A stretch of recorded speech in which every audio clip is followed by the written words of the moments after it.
There we go. And as you know, the topic of this Content Teatime is all about inclusivity and accessibility. And Joe's going to go through the running order. Yeah, so we're jam-packed. So our first talk is Natalie Clegg, who's chair of the Co-op Represent network, followed by Alex Hall, who's a content designer also at Co-op. Then we've got Rebecca Barry, who's a content design consultant. A 10-minute break that takes us to 4 o'clock. And then we've got Annette Joseph, who's the CEO of Diverse and Equal. And then to finish, Sarah Winters, the founder of Content Design London and the Content Design Discipline. And we're hoping to finish at 5. So some reminders, again, this is for us really, but to stay muted with your camera off while the speakers are talking, please. If you've got any questions, if you can put them in the chat and start them with a Q, just so it's easy for me and Helen to find them. We have got quite a tight schedule, so it might be that we don't get to many questions, but please still ask. I think it's half term in places, so a reminder that to be conscious that there might be children listening, so we'll try and keep the language in check. And we've just really struggled to try and get captions and everything, but I think if you press the 3-dot menu to turn on live captions, if you need to, that should work, but please mention in the chat if you can't do that or it's not working. Then, yeah, so I think our first speaker is Natalie. Shall I pass over to you, Helen, to introduce? Yeah, please, Natalie, if you can start to share your screen, I'm going to just do a quick introduction for you. So Natalie Clegg is the chair of the Represent network here at Co-op, and she's an officer in Co-op technology, and she's been with the Co-op for 9 years. A couple of years ago, Natalie and a group of colleagues got together to talk about their experiences of disability, and they became the founding members of Represent, and Natalie is now the chair. She has multiple chronic illnesses and she's passionate about creating equity for disabled people in and out of work and ensuring that disabled voices are heard. Natalie is going to share with us some insights and context around disability and her role at Represent. Natalie, over to you. Wonderful, thank you, Helen. So today, as Helen mentioned, I'm going to be talking about disability. So you can see me there, picture me with a fringe. My hair has slightly changed since then, but you can see my bunny Dorian. So I am the chair of the Represent network. I'm also a technology officer at the Co-op alongside that voluntary role as chair, and I'm also chronically ill. So I have a hypermobility spectrum disorder, which some of you may have heard of. It's quite common. I also have autoimmune disease, and those in combination can create a lot of fatigue and chronic pain. I always say that I didn't join the Co-op as a disabled person, but I am one now, which gives me kind of a bit of a unique view on what recruitment could look like and some of those types of processes that we have to support people going through significant changes in their lives, like diagnosis. So just to kick us off, so who are Represent? So we are the network for disabled people.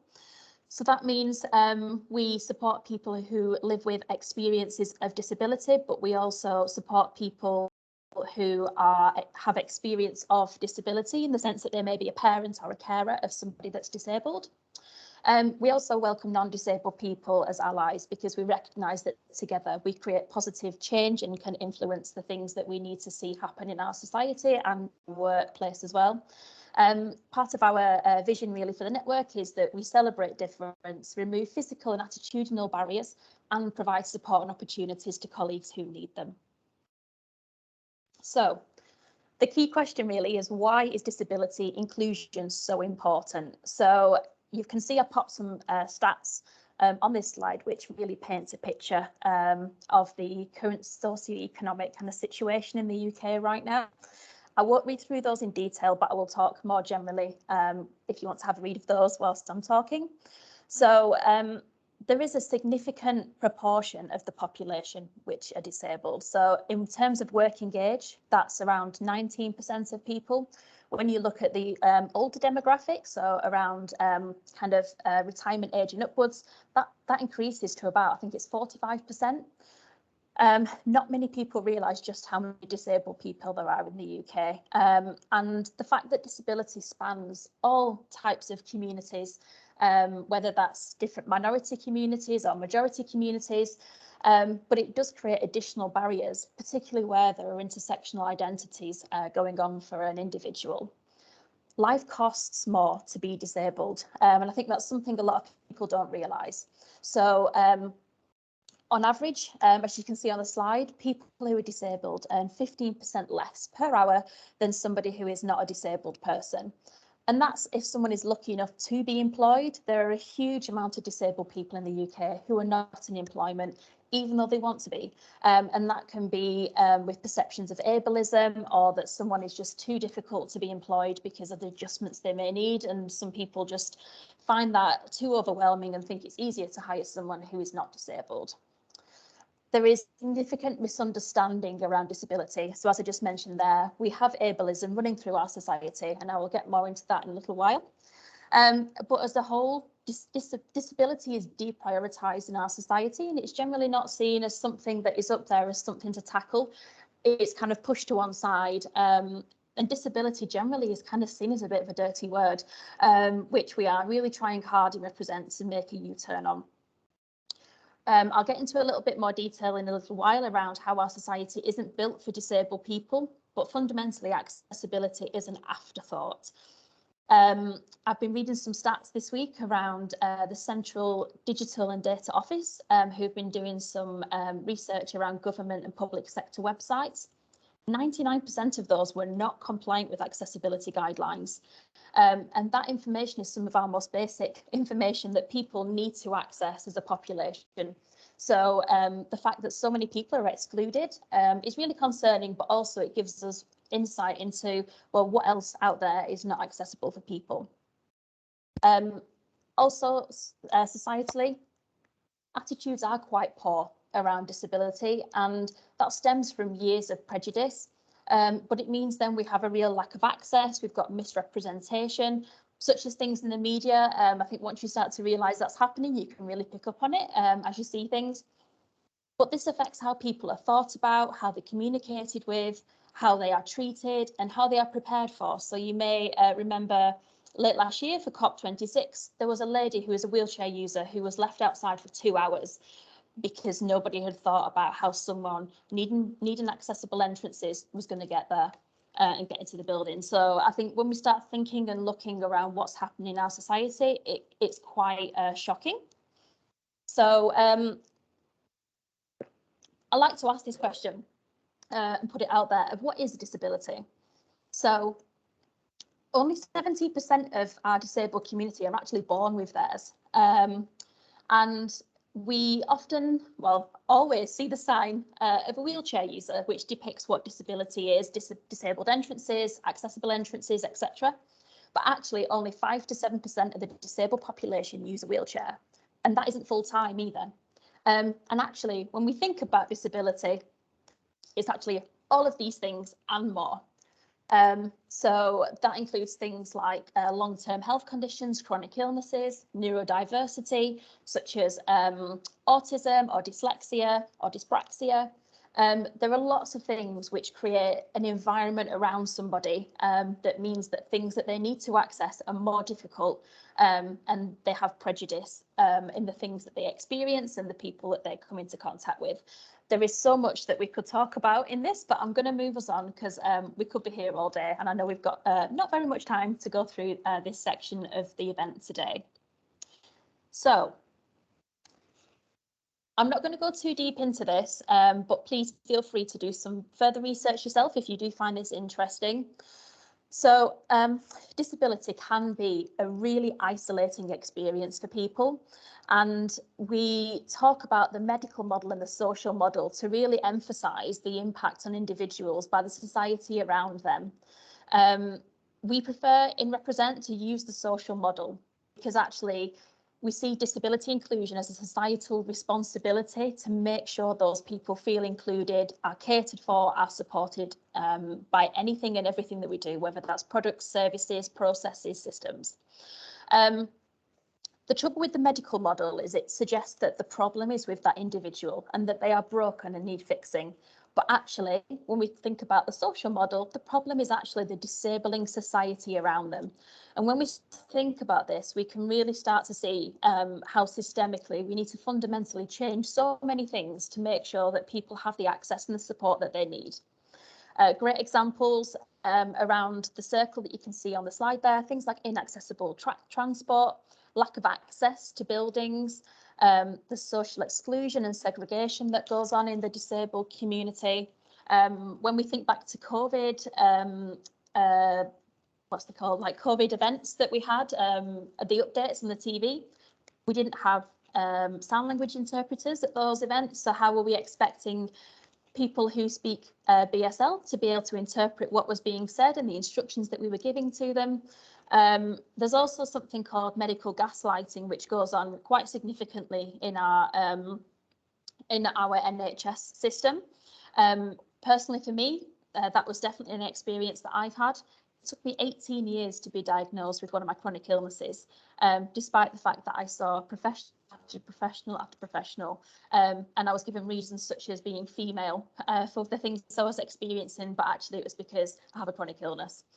That is very, very common, and we see that a lot in the medical community.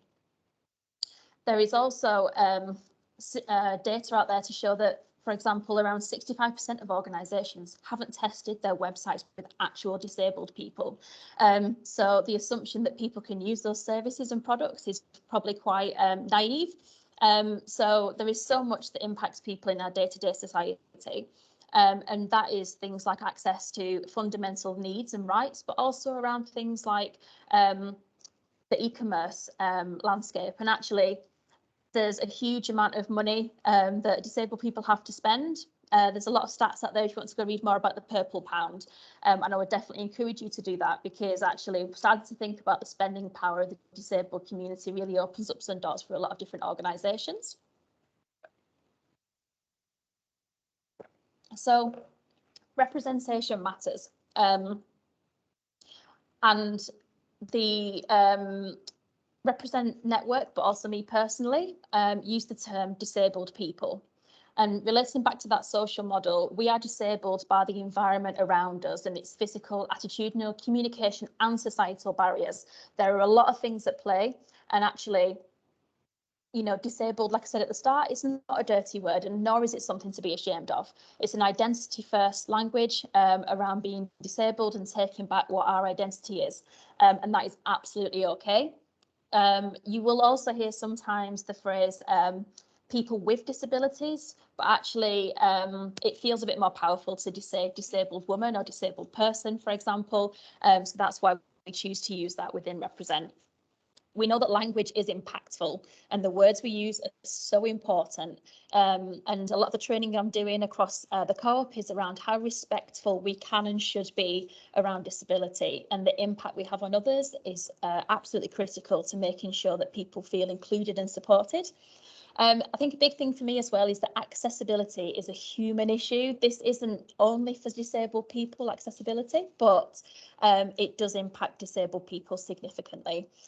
There are lots of stuff, there is lots of stuff out there on social media if you want to have a look around the level of inhumanity that goes on around disabled accessibility. For example, if there's not a toilet, then you're expected to hold it for 5 hours on a train journey because there's nowhere you can go. So what does that mean for somebody? It's extremely inhumane, but it's just expected that people will put up with this. In terms of the language more specifically, so I'm just going to kind of wrap up here with just some terms that I would encourage you to use and start to go and research and understand how you can put them into the context of the things that you do. So we now say disabled rather than person with a disability. We also use non-disabled rather than saying that somebody is able-bodied, for example, because you can absolutely be disabled and also have an able body. So it doesn't really mean a great deal. Ableism is something I've said a few times today, and actually that's the assumption that people can just, we can do things when actually sometimes we can't, and accepting disability and not thinking that everyone is the same is quite a powerful thing. Wheelchair user rather than wheelchair bound. Someone gains independence by using their wheelchair, and they're not bound to it by any stretch of the imagination. We also say mobility aids, so that can be things like walking sticks or walking frames.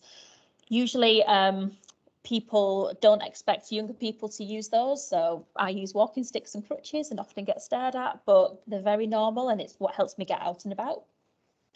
We use the term lived experience as well because it's just part of somebody's life, and we often think that being disabled is a very unique thing, and it's just normal. And I think that's what I wanted to get across today. This is just a different lived experience of life, and we are normal people and just wanting to have careers, have jobs, have families and relationships. And there's so much more that we need to do in terms of our access and our inclusion through the things that we read, what we access, and websites we use and apps. And I would encourage you to just do as much research as you can, and just learn more about what it means to be disability inclusive. That's me. Thank you, Helen. Natalie, that was fantastic. Thank you very much. I'm so pleased that you agreed to start off Content Teatime for us, because I think your lived experience, but your knowledge with the network that you represent is ideal for this talk, because you will remind us how much we have to do and how important it is that we do it. So thank you for coming and talking to us today. That was absolutely excellent, as I knew it would be. Thank you. I powered through. Hopefully it gave everybody enough insight. We've got 1 minute and there's one question, so I think we can possibly, if you can do this, you might not know the answer, but somebody did ask, why do disabled people get paid less? Is it because they do part-time roles or the lower grade of role? If you don't know the answer to that, that's okay. But if you do, and a quick answer. There's probably various factors at play. We know, for example, there are lots of people who are expected to do voluntary work experience. I've just heard this week there's a lady doing work experience somewhere that I've been made aware of. She's been doing it for 3 years. She's not paid. She's not offered a role. So that gives us some insight. But then more broadly, there are a lot of people who never make it to a management or leadership role, despite the work that they do and how talented they are.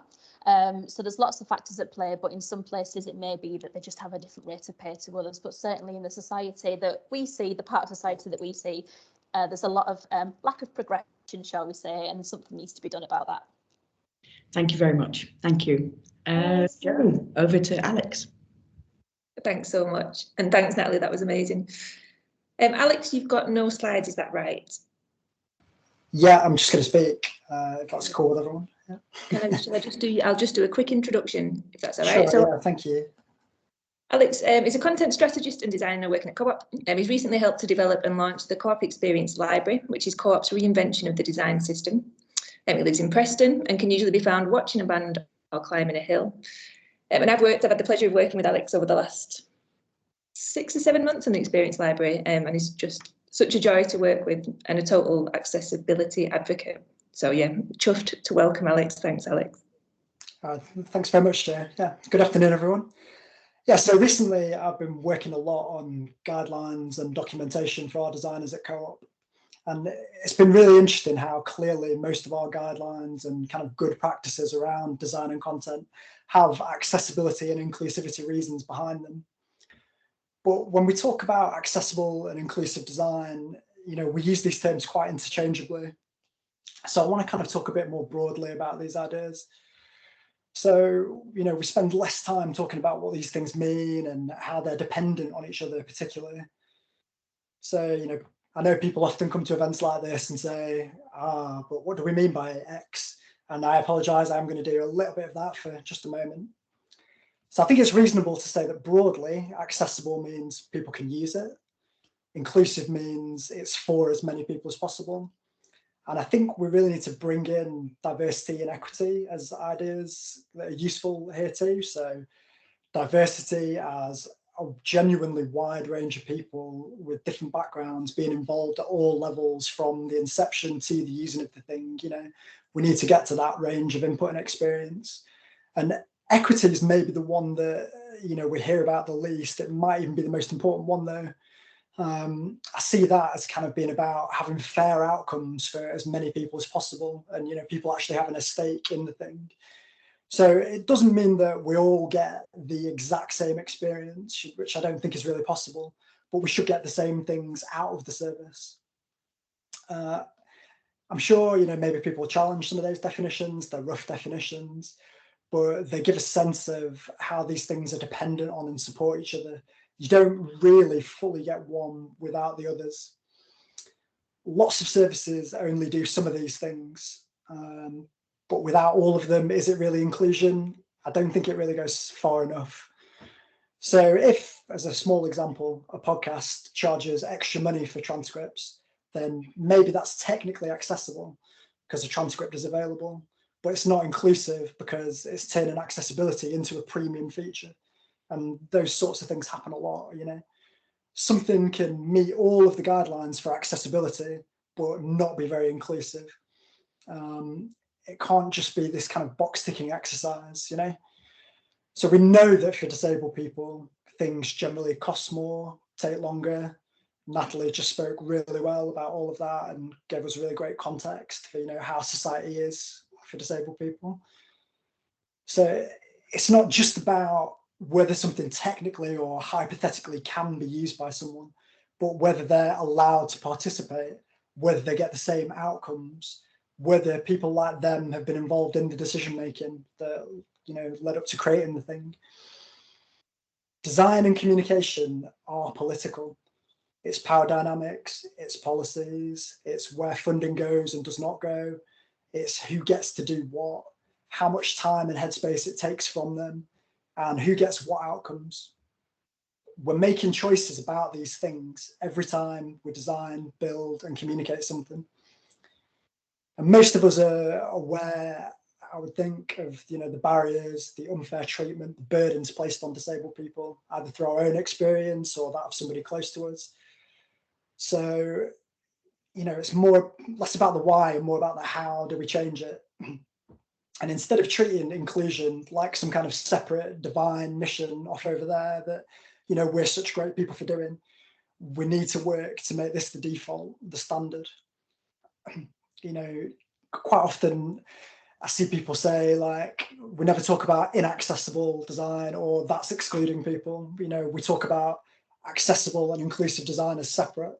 And, you know, we kind of need to flip that.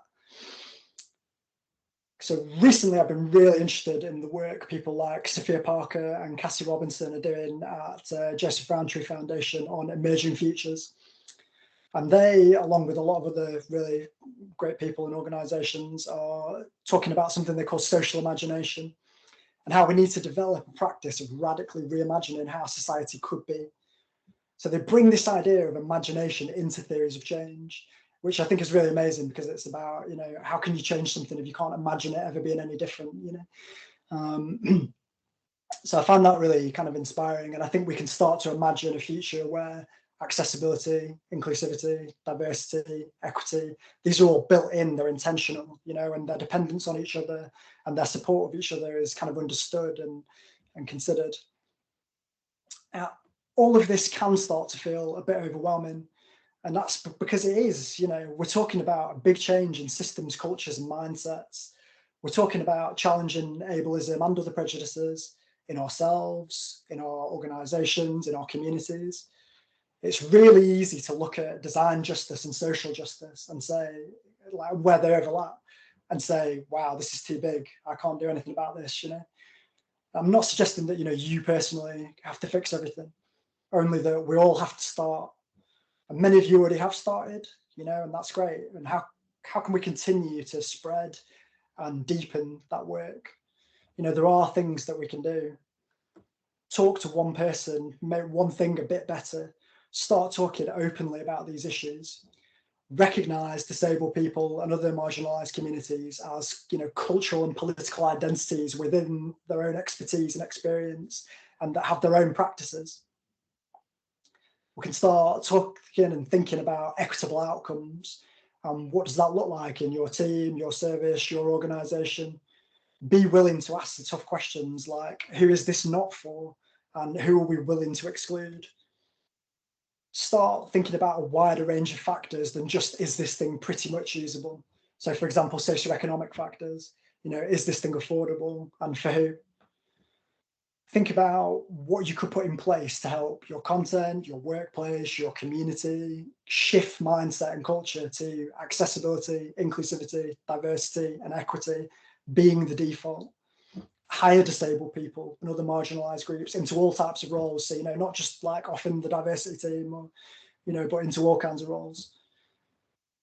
Test your content and your service with disabled people, push for funding and support from your organisation for this kind of thing. Think about ways that you can involve people who aren't from your normal networks. So can you set up a training scheme? Can you hire disabled consultants? Can you speak to marginalised community groups and organisations and learn from the work that they're already doing? These are the kinds of things we can do. And maybe you're thinking, you know, well, that's all great, but I'm not in charge of any of that. Okay, maybe not, but you can speak up and you can ask for it. You can get together and start a community around these things at your organisation and see what can be done. You know, you can organise. At Co-op, you know, we're by no means perfect. A lot of good work is happening, but, you know, we're far from ideal and there's loads more to do. There'll always be work to do on these issues. It's about helping each other to do it, you know, whether that means conversations or training or resources. You know, let's help each other with the how. I'm really conscious that, you know, I'm a non-disabled, middle-class, straight, white man talking about this stuff. We need to listen to disabled and other marginalised communities much more. But I think it's really important that those of us in privileged positions also speak up, because otherwise we're placing the burden of speaking on marginalised communities all the time, you know, and it's exhausting, you know, to always be the ones having to do the speaking out. And it also treats it like it's a kind of separate thing from the rest of us, and it's quite othering. Sometimes it can be uncomfortable talking about these issues as someone in a privileged position. I'll be honest and say, you know, when I was first asked to speak today, I felt a little bit uncomfortable about it. But that discomfort's good, because, you know, the current situation is way beyond uncomfortable for so many, you know, and we heard Natalie outline that very well. The biggest shift is from it being the responsibility just of those people who are affected by these things, you know, to solve it, to it being our collective responsibility as a society. So I've just tried to outline a few ideas of, you know, some of the ways that we can do that. And I think it really all just starts with listening and talking to people, you know. It's not about kind of shaming or guilt or anything like that. It's about listening, learning, speaking, acting and organising. That's kind of all I've got to say, really. Thank you very much for listening. If there's any comments or anything, I'm happy to chat with anyone after or whatever. Thank you. That was great, Alex. Thank you so much for that. And so much to think about, I guess, going from accessibility and inclusion, but just being sat on its own, separate, when really it should be kind of proper organisational transformation. Yeah, loads to think about. Has anyone, I've not seen any questions, other than a comment from Kelly in funeral care, saying she'd love to get your feedback on some work that they're doing. Yeah, and I just wanted to say that we invited you to speak because you know, you're so passionate about this. I've heard you speak about it before. That's why we wanted you here to talk about it, because, you know, you completely have your place on this platform, Alex, and it's because you work so hard to make things better. Thank you for that, Helen. Yeah. Thanks so much. There's no questions, but there's some love in the chat that you can bask in. Yeah, and I'm sure you can get in touch with Kelly Brain later to help her out. That'd be great. Yeah, no problem. No, of course. Oh, actually, sorry. We have got time just for one question that's just come in from Billy. When user testing with disabled people, we generally wouldn't be able to cover all disabilities and their individual needs. How would we make sure that we're covering as many as we can? So I guess that could be for you, Alex, or Natalie, if you've got any thoughts. Yeah, it can be difficult. I think one thing is around, you know, like I said, about getting together and, you know, trying to push for funding for this sort of thing. One thing that we've got at Co-op is we've got an internal panel. So, you know, lots of colleagues who are disabled are on that panel, and we can sometimes run services by them and test things with them. We're very lucky at Co-op as well that we've got access to the Fable testing platform, which means that, you know, we can test with people who use assistive technology really quite easily. I think, you know, in terms of making sure you're covering as many things as possible, there's some testing you can do yourself. You know, there's automated testing you can do yourself that only catches, you know, a certain percentage of things, and but it's a start. You can also do things like, you know, you can try and learn to use screen reader yourself and things like that. It's not ideal. It's not, but, you know, you're never going to use it in the same way as somebody who uses one day to day, but you can start to get a sense of these things. I think, you know, you could maybe reach out to any networks you've got and see if they can get involved, things like that, you know. But I appreciate it can be difficult sometimes, you know, to get funding and support for these things in your organisation. Yeah, some people putting some ideas in the chat as well there. So somebody's mentioned RNIB can test things as well, and yeah, there's loads of great consultants out there. Any other questions that we've got now, Alex? If you can answer them in the chat to those people. Yeah, no problem. Yeah, that's fine. There are a couple more popping up now. I think we need Rebecca lined up now. We do. Thanks so much. Are you there, Rebecca?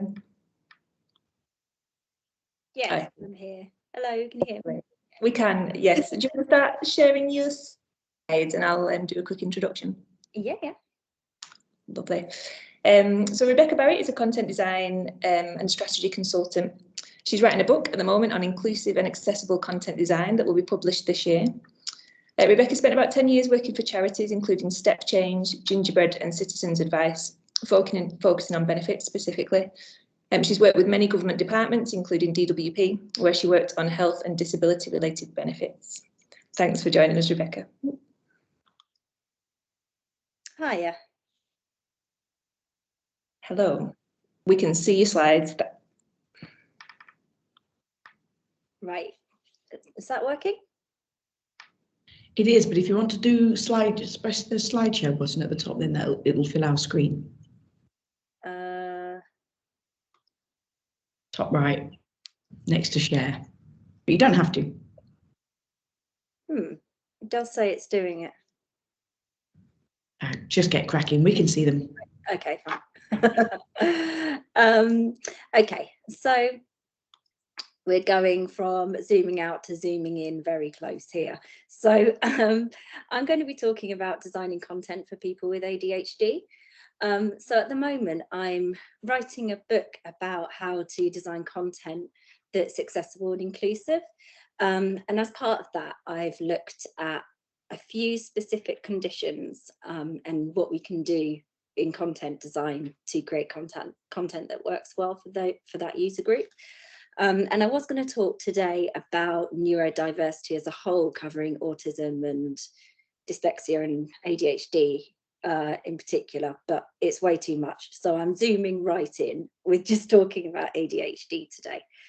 I'm just going to turn my camera off while I'm doing it because I've got too many things going on at once.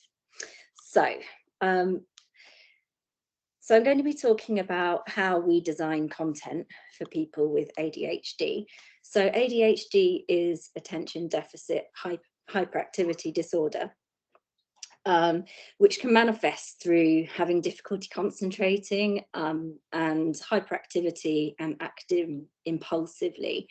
And it's estimated that between 2 and 4% of UK adults have ADHD, and it's thought to be more prevalent in childhood, and some people's symptoms ease as they grow up. But it's becoming more common for adults to recognise ADHD traits in themselves and seek diagnosis. So the statistics vary, but it's pretty much agreed that at least half of people with ADHD also have at least one other condition. And about half of people with ADHD also have dyslexia, and about 2/3 have some autistic spectrum traits. So there are 3 types of ADHD. So you could be of the inattentive type, or the hyperactive or impulsive type, or the combined type. And so these types mean that basically everybody is affected differently, but there'll be certain types of traits within each type. So if you are, for example, the inattentive type, you may not have any hyperactive or impulsivity traits. And if you are the hyperactive or impulsive type, you might not have any inattentive traits. But if you're the combined type, it can mean you can have traits of any of those. And with ADHD, there are common positive traits as well, like people are often creative, resilient, great communicators, and can be high energy and spontaneous. So people who, looking at the inattention side of things, which is really relevant for content design, people who are of the inattentive or combined type find that their attention wanders and can be easily distracted and might be forgetful, and it can be hard to pay attention to details and to organise things and complete tasks and activities. They can find it difficult to focus and pay attention for long periods of time, and they can quite often zone out. And it can be difficult to stay motivated to see things through, and sometimes people underestimate how long things take. And then looking at the hyperactive or impulsive type, this is kind of physical hyperactivity is a bit of a stereotype for people with ADHD. So people quite often picture the young boy wreaking havoc, and it's always a boy. But not everyone, even in this type, will be physically hyperactive.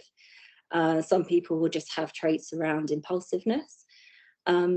But people whose ADHD manifests physically might have problems sitting still, might need to fidget or move around to concentrate. And it can be hard to do things slowly and end up doing lots of things at the same time. And the way that impulsiveness can show itself is getting bored, needing excitement, maybe taking risks. And people of all types can find it difficult to cope with stress and frustration, and might get restless and agitated and impatient. So thinking about those traits that people might have and how that affects the content that they experience, I've just put together some kind of, not rules, but ideas of things that we might be able to do to make our content better for them. So the first one is to give an outline and put important information up front.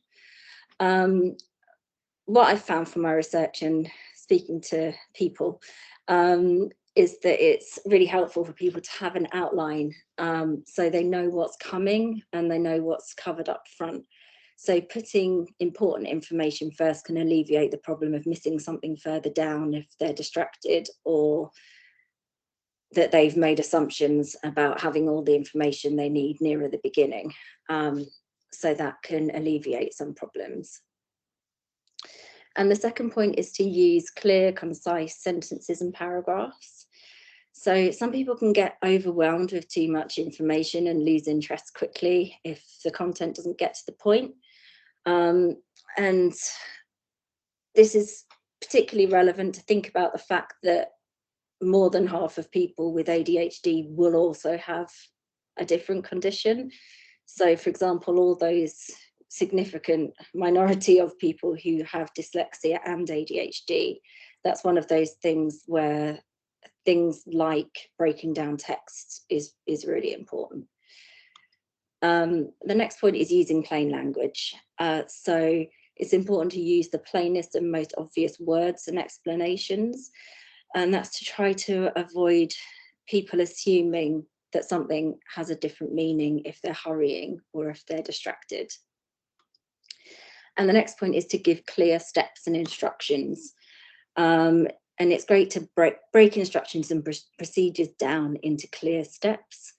It makes it much easier to follow, and it means that you don't have to think too much about how you're progressing or thinking about whether something is too much or having to remember something from earlier. So having things clearly stepped out in the smallest possible way just makes it really easy to follow instructions. And research shows that people really, with ADHD, if lots of people really like to just easily follow instructions and would rather have that. Yes, the next point is to put reminders and place people within a service that they're in.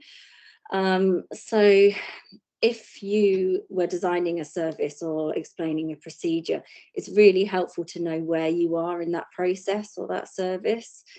So you can be reminded what you've already done and what you have left to do.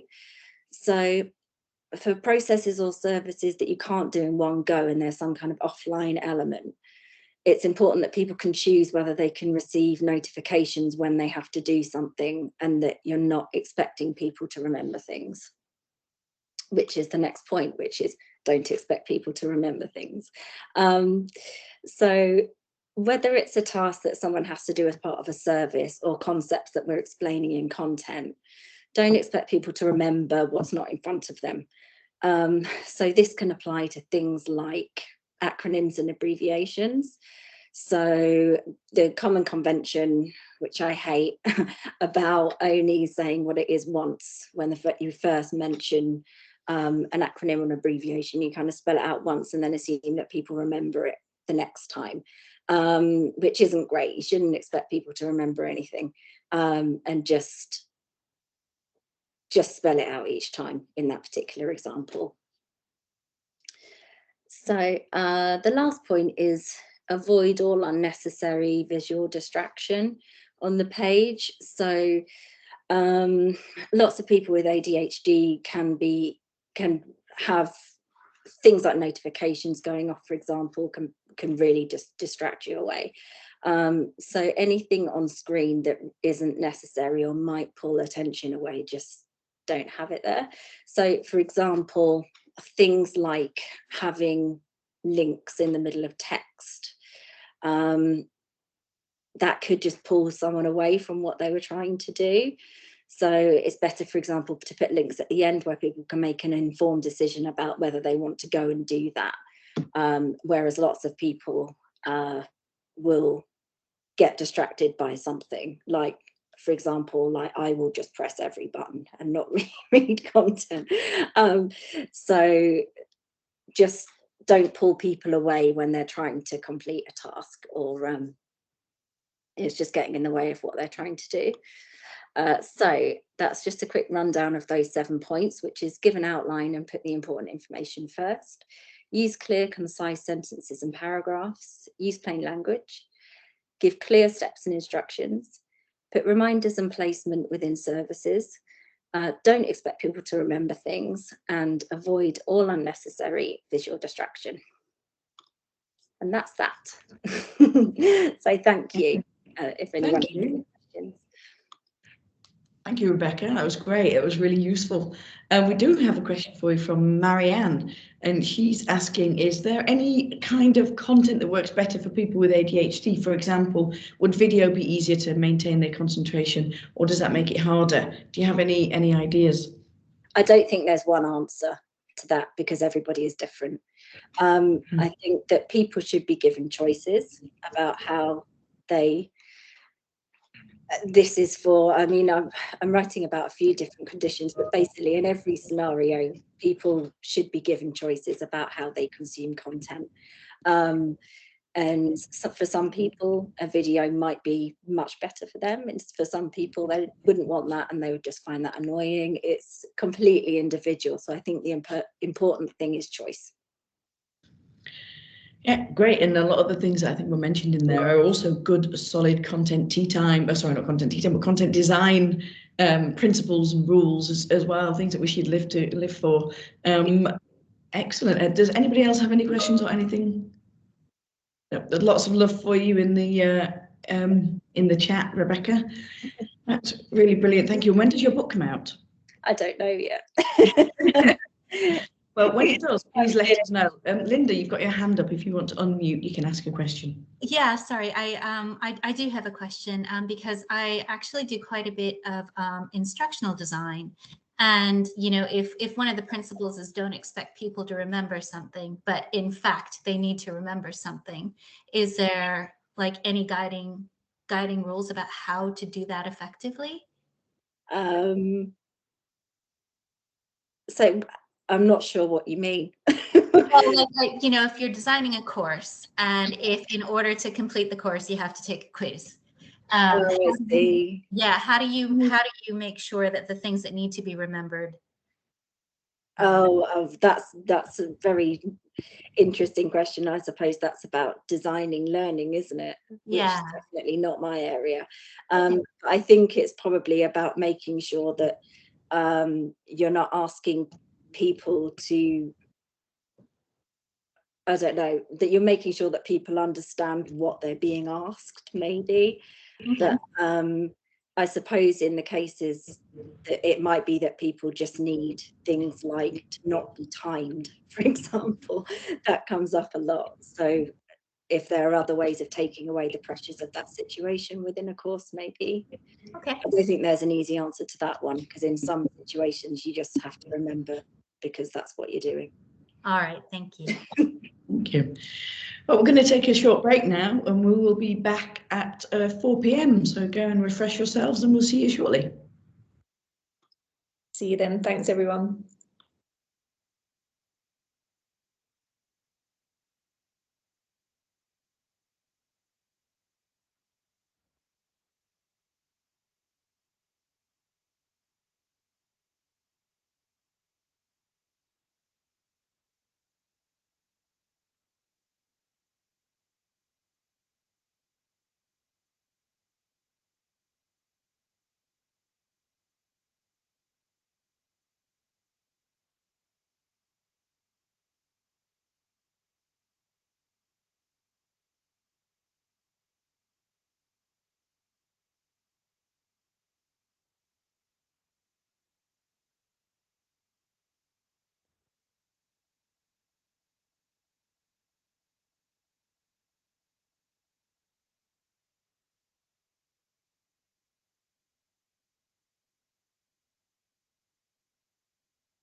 Hello, welcome back everybody. Thank you. I hope you've refreshed yourselves sufficiently. I'm going to welcome our next speaker. Sorry, I've just got to clear my throat a little bit. I've got a bit of a cold today. Excuse me. So our next speaker is Annette Joseph, and Annette Joseph used to work here at Co-op. She was recently awarded an MBE for her work, and she's the founder of Diverse and Equal. She's an award-winning agile coach. She's passionate about improving tech by increasing the number of Black people and people of colour in the industry. And Annette, are you there? Oh, Annette, I think you're on mute. So the question that I just asked was, can you hear me? That would have been a no. We can now. Can everybody see the screen there? I'm going to be the slides for Annette. So if she has to sort of give me a nudge and say, Helen, move the slide on, I apologise, but we think we've got a system. So Annette, off you go. Okay, thank you. Yes, so I started Diverse and Equal back in 2018 because as my career progressed, I could see that there were the rooms, the meetings, the conferences I went to, there were less and less people who looked like me. And as we're designers, we know what this process is like. We know how important diversity is in the room. So I thought it was really important that I actually start up something to start to tackle this issue. So next slide, please, Helen. So back in last year, I think it was around about March time, I started working with an organisation called WILD. It used to be called Women in Leeds Digital, and Leeds City Council and a few digital businesses around the city of Leeds, looking at racial diversity in the region, because Leeds is actually interested in creating the most ethnically diverse digital sector in the UK.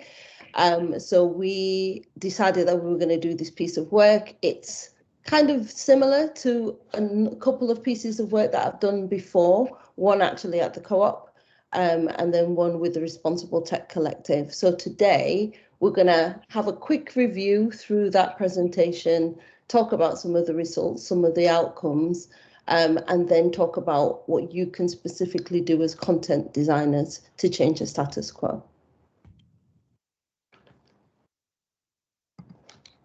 So if we start by looking at the landscape, let me just adjust that, there we go. If we start by looking at the landscape, so as much as we try to deny it, in this country, there is no secret that there's no shortage of evidence and research to show that we actually have a race problem.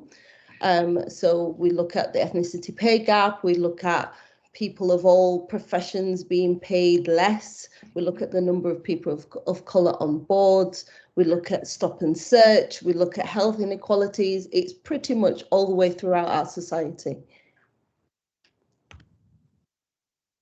But if we can get this right, especially in tech, so if we start in tech and kind of move outwards to other industries, if we can get this right, there's so much potential around. So diverse teams, 50% more innovative, gender diverse and inclusive organizations actually make 21% more profit.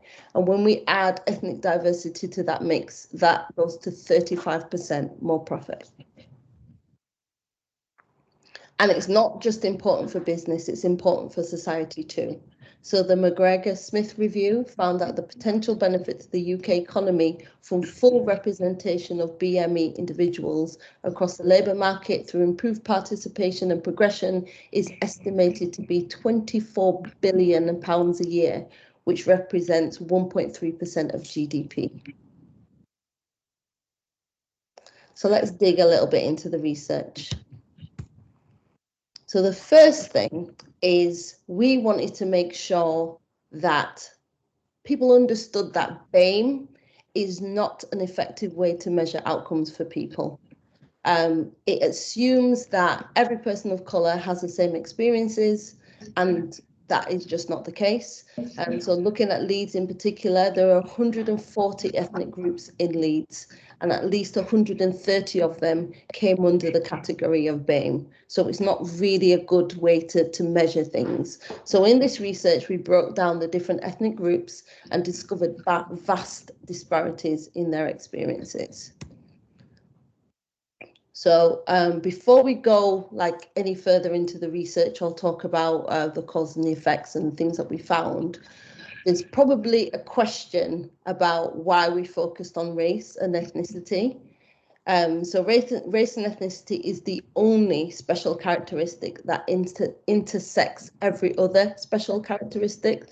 So we spoke about disability today. We spoke about, what else did we spoke about? We spoke about some other things today. Pay attention, Annette. But race is the only special characteristic that crosses everything. And so if we can make things better for people of different races, different ethnicities, and kind of look at the intersectionality as well, we're actually fixing it for everyone. Because what we're trying to, the way that we're thinking about this is we're really looking at fairness. We're looking at inclusion, consideration, and fairness for people. So the survey looked at, we used both quantitative and qualitative measures to do the survey, to do the research. So the survey, we got 729 responses, and then we did 25 90-minute interviews to kind of deep dive into why. So the survey told us what was happening, and the interviews gave us more information on why those things were happening. And what we did, we used a matrix to ensure that the interview subjects had different views and ranged from a variety of backgrounds, experiences, and levels of seniority to make sure that we got a broad view. So the themes that came up: culture, perception, power, representation.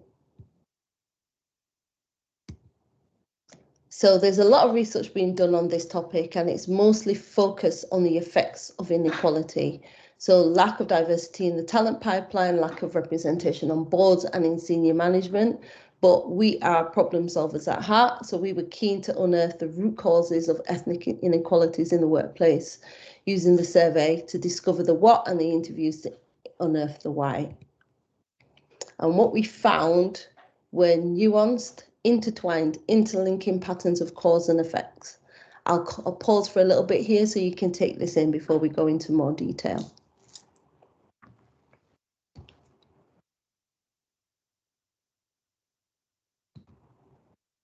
Okay, moving on. So culture is an organization or a team's culture is its how. It's how work is assigned, how it's completed, how colleagues and leaders support and interact with each other. Culture was one of the main areas explored during our qualitative research. During interviews, we asked questions about how participants felt about going to work, how their ideas are received, and how people socialized in their workplace.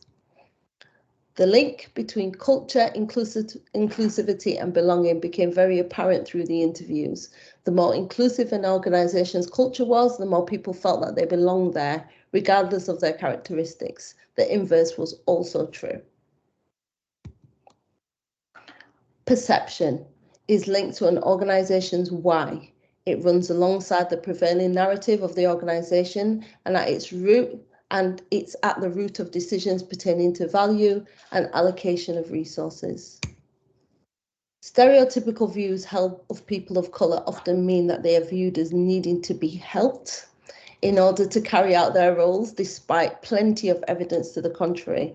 With an unclear narrative from leadership of the business benefit of why diversity is important, people of colour are often incorrectly viewed as being hired solely to fit a quota, with peers believing that they've been unfairly placed in the role over more qualified white people, and that they offer less value to the business team than their other team members.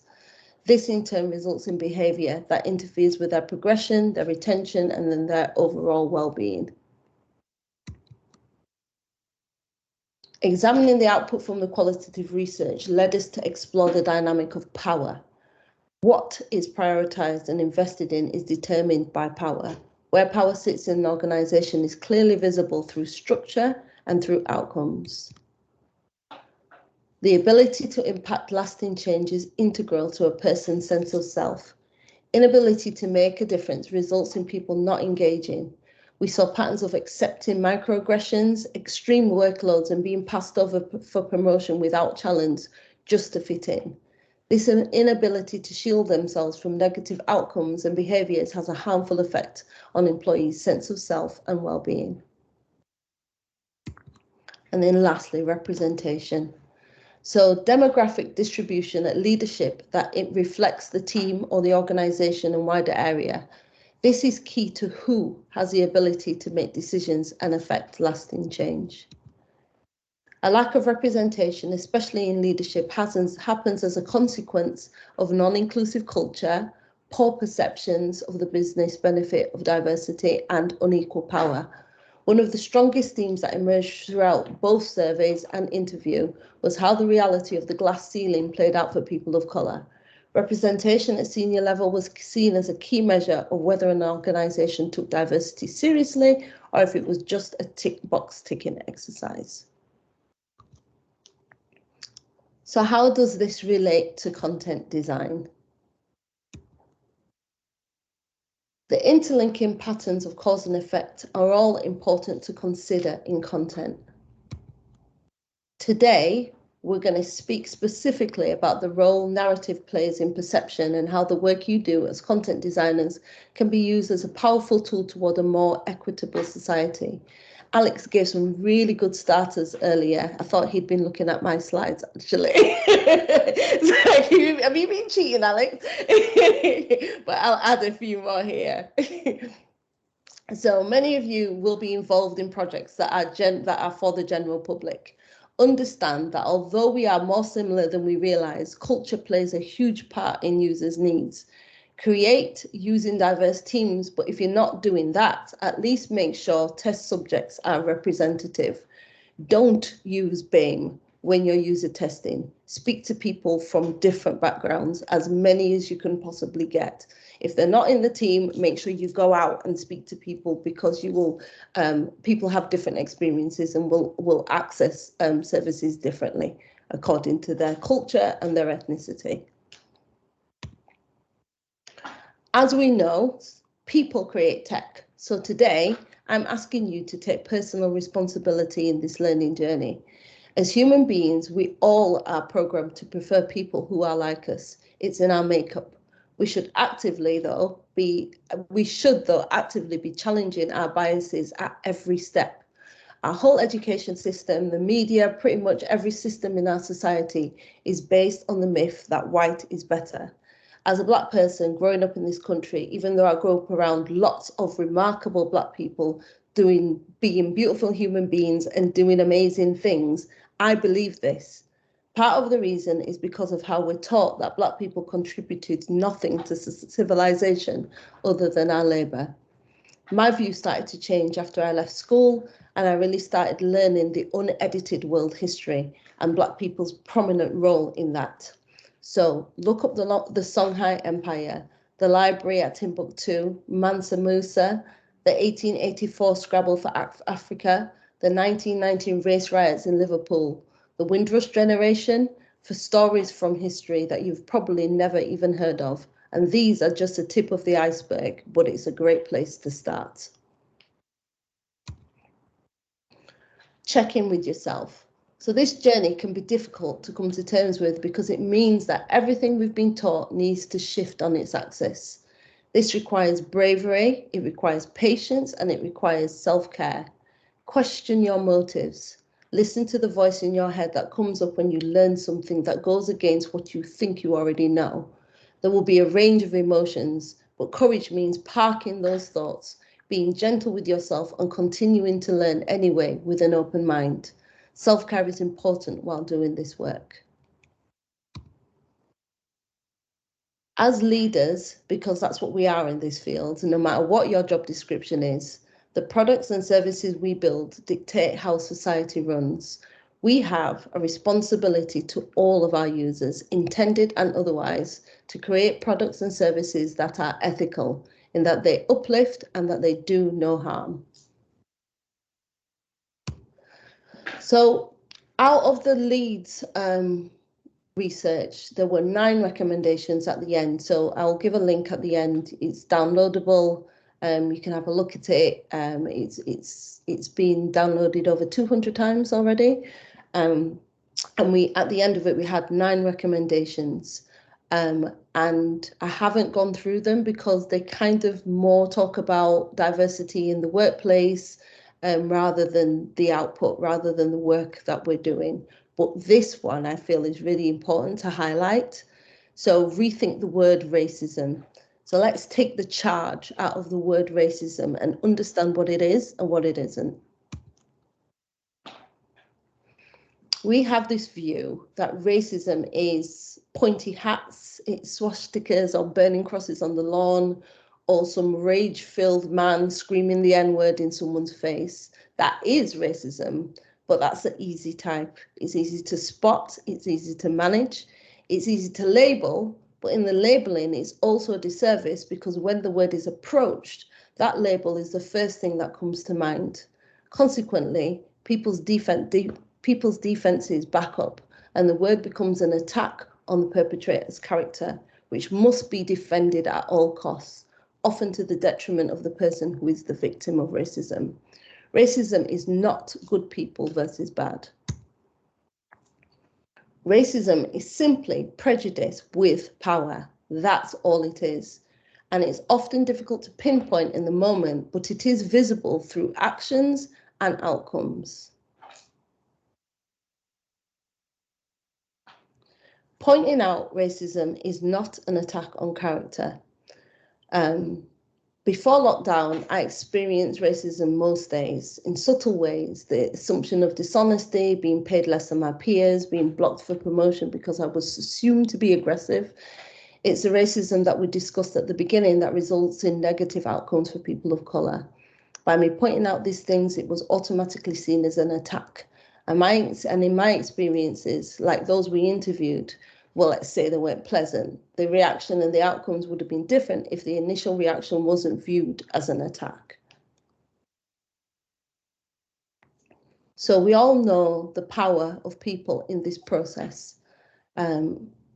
It's your job to recognise bias in yourselves and in your workplaces and do everything you can to challenge and remove it. We first, though, have to take the charge out of the word so we can start having open dialogue, because nothing ever changes if it's not discussed.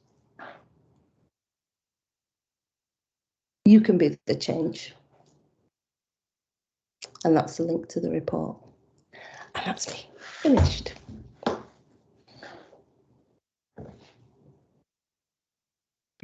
Thank you very much, Annette. That was amazing, and I think we did quite well on the old tapping through the slides. A little pause. That was really brilliant. I think people want to see the link in the chat. If you could post the link in the chat for people to download it in their own time, and we do have some questions for you as well. We've got one from Joe here. She said, "Oh, it's gone. What are the impacts of echo chambers in perpetuating our own biases? Is there a way we can actively break echo chamber cycles?" You can ask Annette if you want to go further on that, Joe. Just that, I guess, and you might have kind of covered it with, maybe it just starts with educating ourselves and actively taking that stance to do that, a proactive stance. But I just wondered, yeah, if you had any thoughts on echo chambers and how we can be more aware of our own biases that we might not be aware of. I think, and that was great, thank you. Thank you. I think definitely educating yourself, because like I said, our society, we've got this misguided idea of who people are and what their histories are, and it's so untrue. So starting there, first of all, and being open with yourself when you're learning something new, not to push it away, to actually take it in. If there's something that you don't quite believe, investigate it further rather than denying it. And then also, I would say having people in the team. So yes, you can you can test with users, but nothing beats having diverse people in a team, because the decisions that are made on a daily basis are so quick and so instantaneous. If you're not in the team, you actually don't have a voice.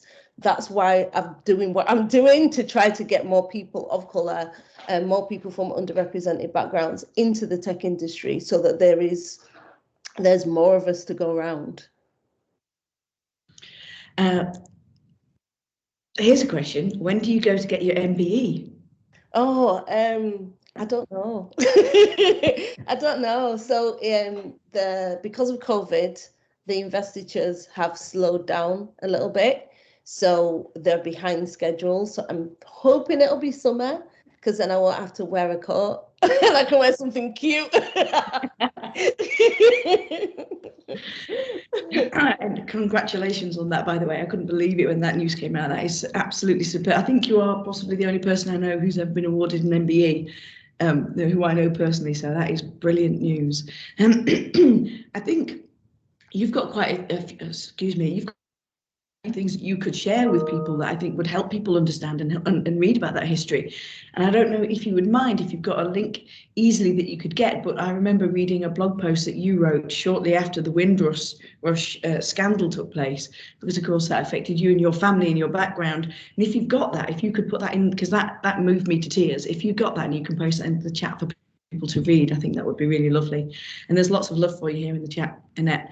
Not a lot of questions, because I think everyone just need to, listen and educate and go away and do the work. So thank you so much for sharing your talk with us. I just want to say one more thing. Alex said something earlier in his talk about people from the majority feeling like they can't speak about this subject because it doesn't affect them. They're absolutely the people who should be speaking about this subject, because Black and brown people have been talking about this for decades and nothing has changed. We can't change it because we're not the ones that caused it.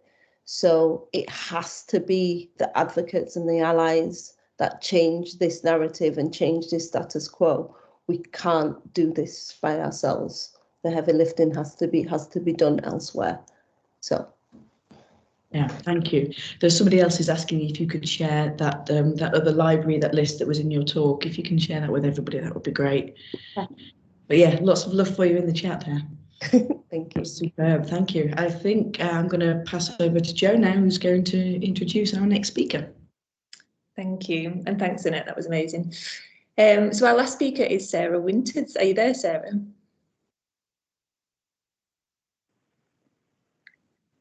Yes. Please be.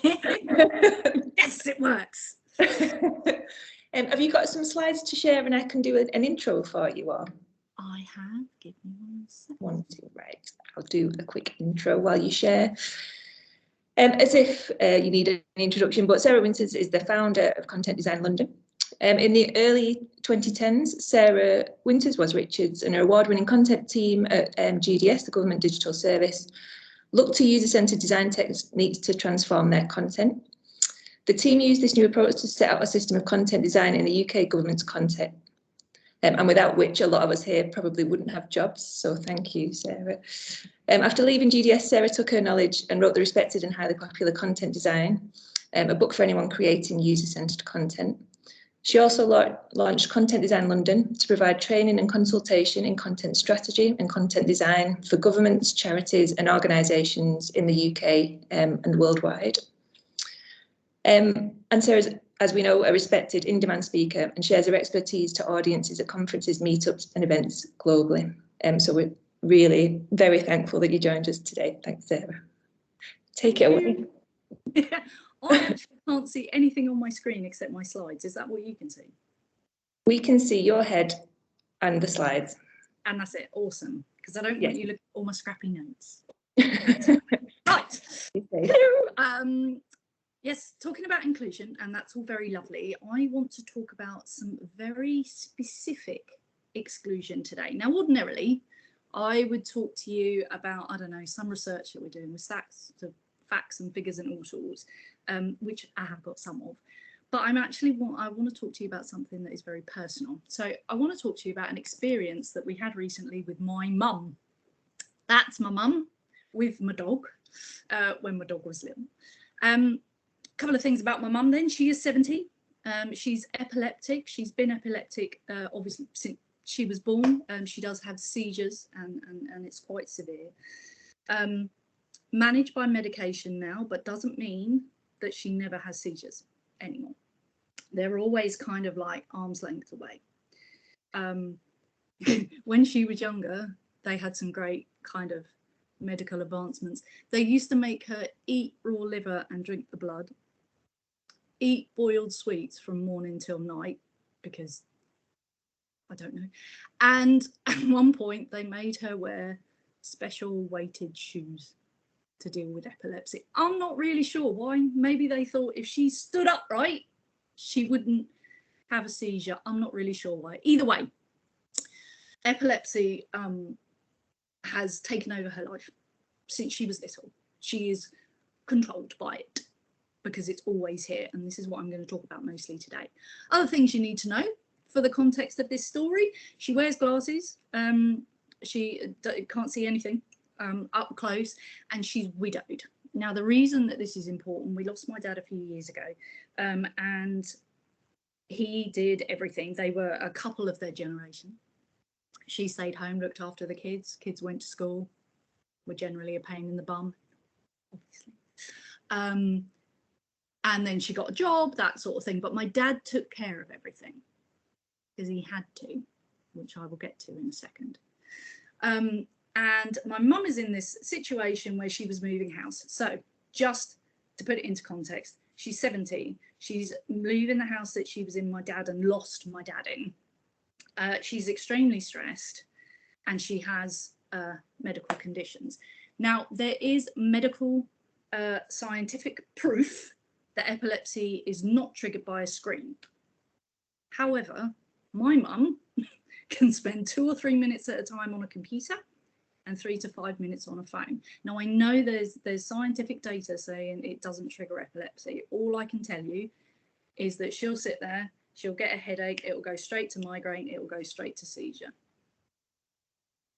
I don't know. So everything that she does digitally is against the countdown. It's against a clock, either a physical clock or the clock in her head. That's why my dad had to do everything, because she can't. We still go physically to a bank when she needs to do some banking, which I find hilarious because I'm just on my phone, but she won't do it. One, she doesn't trust it to be on a phone in case she loses her phone, and there's all that going on. She doesn't trust it, but also because she's only got a couple of minutes, she can't learn services. So just hold that in your brain. So she's moving house. It's a drama from start to finish. We've had 4 different move dates, which none of which have happened. We're sitting in the garden of the prospective house, can't get in because there's a drama going on. And I said to Mum, have you done all your services? Because we had a list. Have you done all your services? Have you moved them? And she said, I tried to do these ones. I couldn't get them done. So I'm sitting in this garden, slightly furious, I have to say, waiting to get in this house. So I said, well, I'll have a go. So I'm going to take you through what I had to go through. So this is a council site. They will remain largely nameless. You might be able to guess them at some point. I don't know. And I go on there because I want to report that she has moved and she doesn't need to pay that council tax anymore because she's going to go over to the new council, right? And you hit with this. There's other stuff on the page, of course, but this is the main focus of the page. So I thought, report. And this is the process that my mum went through. I'll tell you when she dropped out. So we get to report, and then we get this. Now, there's lots of, report a missed bin, you might need to repair your council house, suspected planning breach, blah, blah, blah. And you read all of these things, right? Report an environmental issue, is it fly tipping, graffiti, all of these. There's a couple on here that you scroll down and have a look at, and you have to read all of them. And I'm kind of like, well, I don't want to do any of this. I just want to tell you that she's moved house. So I bounce back and I go down, and there's these popular services. Well, it's not there, right? So I'm kind of looking around going, all right, I want a telephone number. Do you know what? Because I'm bored of this now. I'm bored and I'm furious. So I just want a telephone number. Couldn't see it easily. So I went back to view all our services. By the way, my mum has bounced out by now. Remember, she's got 2 or 3 minutes on the screen and 3 to 5 on her phone before she has to leave for 2 or 3 hours and then come back to it. She cannot come back in half hour. It has to be a couple of hours or she has a seizure, ends up in hospital. So I go have a look at all the services and I get to this and there's that thing right on the left hand, tell us about a change of address. Lovely, I thought. So I went down underneath housing and benefits and I went down and I went, oh, hold on a minute. Oh, that's a link. I thought it was a title, right? Because of the way that that page is structured. I thought, oh, that's a link. All right, lovely. I can go through that. But bearing in mind, I've scrolled down and scrolled back up again, however many seconds that takes. So tell us that you're moving house, you're moving into the borough, you're moving within, you're moving out. Lovely. There I go. Click that. She's moving out of the borough. What this says basically is that you need to register an account with a council. So I need to register with them to tell them that we're not part of their council anymore, that we're not part of their borough anymore, which is ridiculous. And I'm not doing it because Jerry McGovern's work, right? Well, by waste, and it is a waste of my time. So when I was talking to my mum about this, it was just a case of, I just want to talk to someone. And she says that a lot about digital services. I just want to talk to someone because, of course, you can't keep doing this digital stuff unless it is really, really quick and really, really easy. And at that point in the process, I wanted to just talk to someone. Now, what actually happened is we went, contact us, lovely. So I'm kind of like, off we go. And there it is. And you will see there's the telephone number. Right, so the eagle-eyed among you will see that there was a telephone number. Me, furious in a back garden, didn't see it. I'm going to be brutally honest with you. I saw that great big green button and I thought there's going to be the telephone number and I just smacked straight through it. Can't tell you whether that's just me or world in general, but it did. And then we get a customer services form. By now, I'm just off the scale, furious, right? Because we're not moving today now, by the way. We're moving another day. What happened was I filled this in. I told them that they were moving. I binked it and carried on with the drama that was going on over here. Mum ended up with an email back that said, if you have any problems, ring this telephone number. And there was the telephone number. And I was like, why did you not put that up front? Called the telephone number. And what did they say? Go to the website. It's like a circular route that I could not get out of. So I was quite assertive on the phone, told them why going to the website was a bad idea for her, and that I wasn't registering an account. Got through to someone and did it in 2 minutes flat. So for me to get through the digital service and all the digital palaver, waiting for the email, all the rest of it, over an hour, talking to someone to actually get it done, a couple of minutes. I get why digital first. Of course I do. What do we do for a living? We all do it. I get it. But sometimes it just doesn't work. There is always more going on than what we think about. Always. But we know that, right? We're humans and we work on the internet and we always know that there's more. There are reasons for this kind of procrastination, right? Because my mum didn't do it up until a point where I was sitting in the back garden. One, she got fed up with it. Two, there is a level of shame attached. Mum doesn't want me to do her stuff. Perfectly capable. She's a kick-ass woman. She really is. She's amazing. She doesn't want to have to ask her daughter to do stuff online just because she can't get through it fast enough or that she can't find numbers fast enough. But there are other reasons for procrastination. So here's your stats and facts and figures. You knew that I was going to give you some. Depression. We all know that sometimes depression can result in procrastination because you put things off. Often procrastination is an emotional issue. It's not laziness. And we know, and particularly I would like to see the stats for like at the later end of last year, ONS, these are ONS detail numbers, 1 in 6 adults experience some form of depression. For anxiety, there's a likelihood of 52,000 below there, people who are 16 plus who have anxiety in this country. And there's ADHD, which of course Rebecca has spoken about. Now I live with somebody with ADHD. And the procrastination there can be purely because they forget, because they run off and do other things, or it can be because it's so overwhelming that they can't get through it.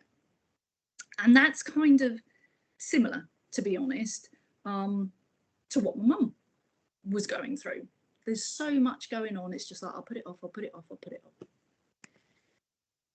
This also from ONS in 2020, then of the pensioners, there are lots of people that are offline, right? 3 million in the UK in total, and 32% of them are 50 to 69, 67% are over 70. Age isn't the only factor that stops people going online, but it is one. Another one that is quite prevalent is poverty. And if you are a pensioner, you know, I don't know if you know, there's a warm allowance. If it's cold, you get £140 a year to heat your house, because a lot of pensioners have to choose between heating and eating. And that's a big thing. And obviously it's going to become even bigger this year with all the energy prices and everything. When it comes to poverty, data comes into it. And we know this from previous research that Content Design London has done about how parents, for example, in the pandemic, were often giving their phones to their kids to do homework, and data itself becomes a huge deal. It is the same for pensioners, because what would you rather spend your money on? Heating and eating or your phone? So poverty is another one. Confidence. So Aging Better UK did this poll, and they had, I'm going to get you some actual stats now if I can read them. 13% of their respondents knew that they could get support. 13%. So the rest didn't know that they could get support at all. And some, over half, 56%, just didn't want the internet because they don't need to. It's not for me. They just don't see the benefits of it, and that's kind of okay. Then you've got my mum, who just said, it's not that I don't want to, I can't. Like, she physically can't. So she can do it for little bits, and she can do it to get through small things, but only if it is structured really well, written really well, and obvious. So when we're thinking about this, when we're designing services, we're always, I mean, I would imagine you're all doing it all the time anyway, and asking how you can include people.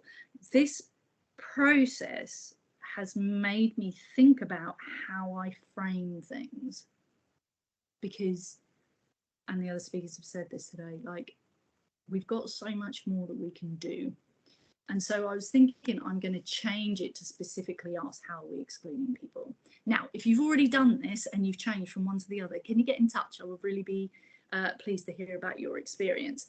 But I think I'm going to frame it around the things that we know that we can do and we probably already do.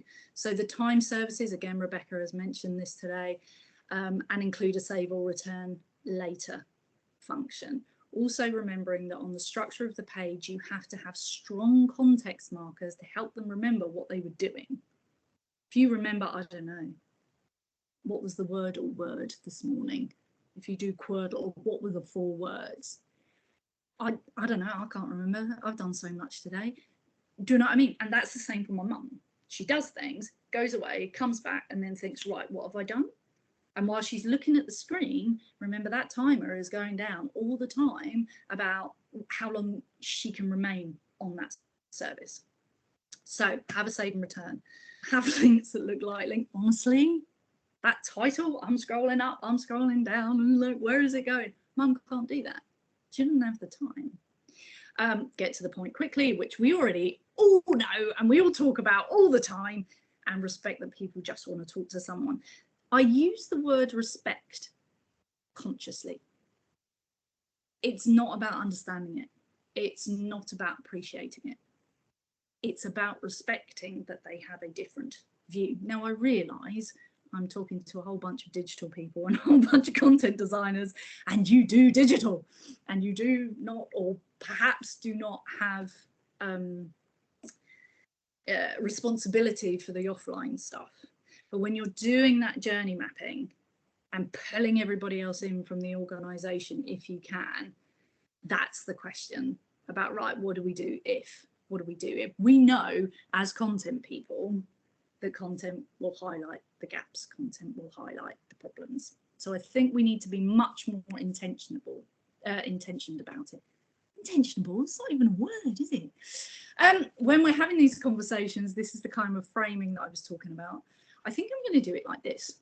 Who as an organisation are we choosing to exclude? Because it is a choice, always a choice. And I know that many will say it's money, it's not. Or a lot of the time it's not. Putting titles in, shorter sentences, getting to the point quickly. Your content management system is going to do that anyway. You just got to have the people to be able to do that. The thing that will take the time and money, of course, is the tools and the calculators and the save buttons and, well, the functionality underneath it, obviously. And I get that. But most of what we can do will not exclude people. And the other thing, because you know me, love a chat, love a confrontation. Are we prepared to go on record with the exclusion?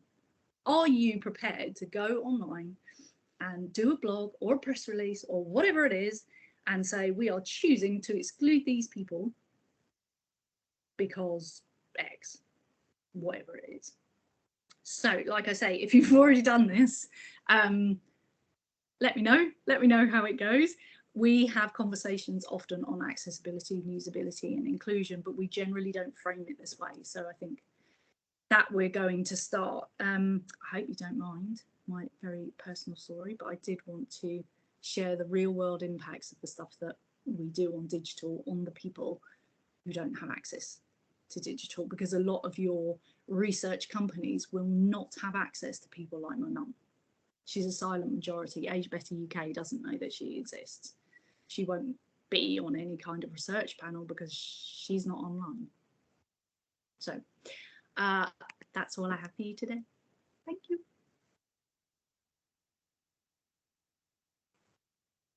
That was so good to hear. Thanks so much, Sarah.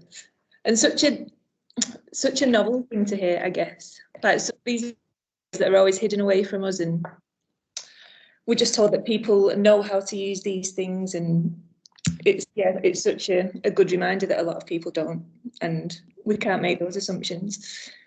I'm just going through the chat.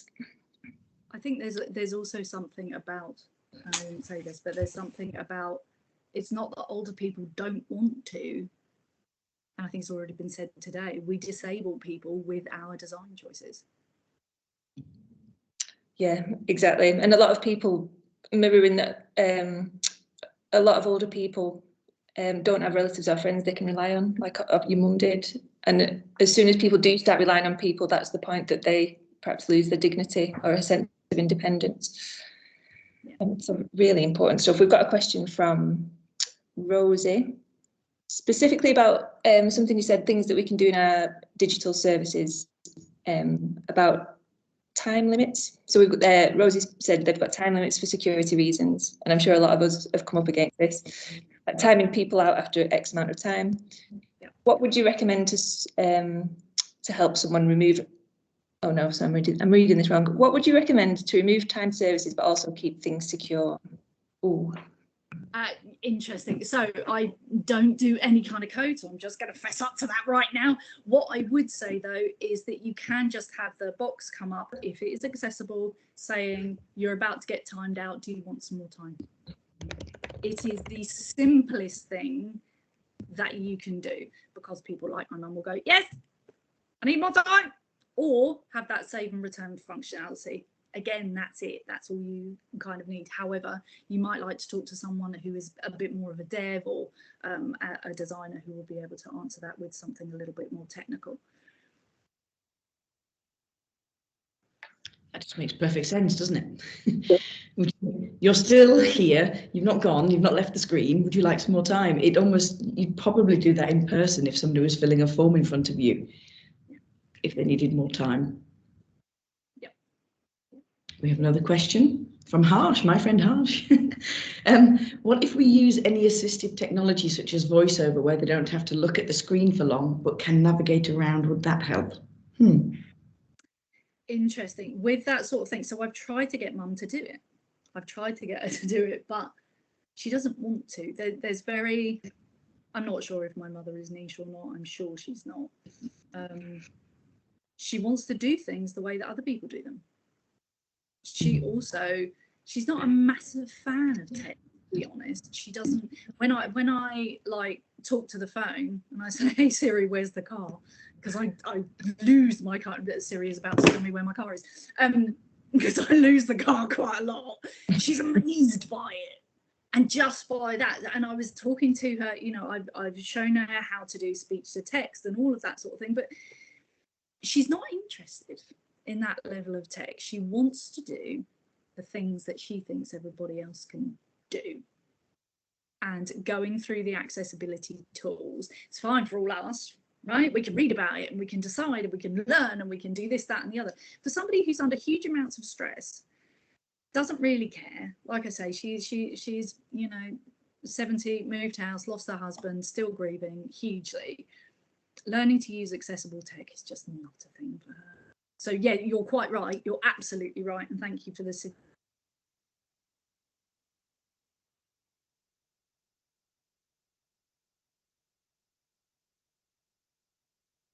Oh, I think we've lost you, Sarah. Have you?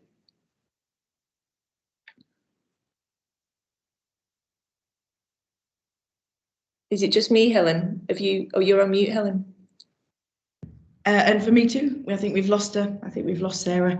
She's frozen in time. But I think we can probably then wrap that up. I think I know we all would like Sarah to come back, but she's just frozen, which is it looks like her entire screen is frozen.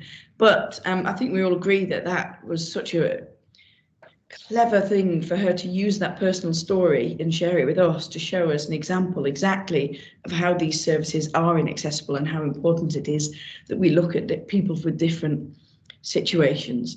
I think that was I think we need to keep these things in our brains when we're going back and we're working and we're talking to our colleagues and we're talking to people. We need to remember Sarah's mum. We need to remember Annette's stories. We need to remember Natalie, and we need to remember Alex. We need to remember Rebecca and people with ADHD. And it's only by making the change, by thinking about it day to day in the work that we're doing. Could somebody like this access this? Is this correct? That's when we can, as content designers, start to make our changes. I'm going to cough again, so I'm going on mute. Yeah, it's so powerful. And to go, the theme that seems to have stood out through all this is just choice. People need choice. There's no standard user. So yeah, I guess it's our roles to make sure that they have that. Yeah, it looks like we're not getting Sarah back. No, well, sorry about that, everyone. But we've had consistently 150 people on this call, and that is the most that we've ever had on a Content Tea Time. And thank you all for being a really engaged audience with lots of great questions. And it looks like you've really enjoyed all of the speakers. We tried to have a good range of speakers with different topics, but all sort of with one central thing in mind. So thank you all very much, and get 12 minutes of your life back and go and do something fun. And Joe and I will probably bully each other into doing another Content Tea Time in the next few months, hopefully. And join us for that as well. Thank you so much. We need to end this call so we can stop seeing our faces that are frozen on Sarah's screen. Yeah. Okay, thank you, everybody. Bye-bye. Bye.